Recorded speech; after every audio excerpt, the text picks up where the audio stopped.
Well, the North Korean threat is still on lawmakers' minds, and Congress is not waiting for China to convince the country to change its behavior. A new sanctions measure is making its way through Congress that would focus on the financial ties between the two nations. One America's John Hines has more from Washington.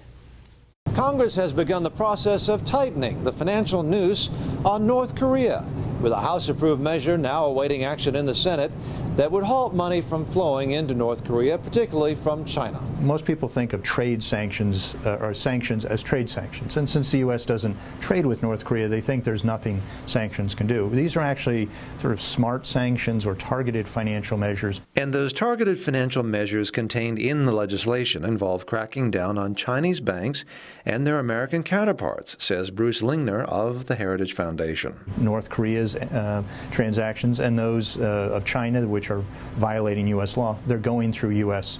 Correspondent accounts. Chinese banks and businesses are engaging with North Korea, including on prohibited activities. So if they are conducting that activity denominated in dollars, as again the vast majority of all international transactions in the world are, then they are using correspondent accounts in the United States, and we have the right and obligation to defend our system. Defending our financial system may include clamping down on China's financial support of North Korea. And while Foreign Affairs Committee member Mo Brooks thinks this will help, he believes we need to focus even more directly on China itself. While we still ought to pursue the sanctions because they can't hurt, they are not effective based on what has been going on with North Korea. In my judgment, we need to start focusing more on China as the party that is causing the problem, because in my judgment, China is behind what North Korea is doing. And Brooks isn't the only member of the House Foreign Affairs Committee who thinks sanctions alone may not work.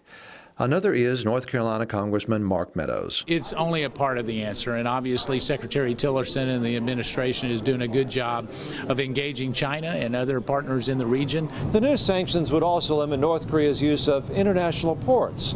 Additionally, once approved by the Senate, which seems likely, the Trump administration would be required to assess whether or not North Korea is a state sponsor of terrorism. John Hines, One America News, Washington.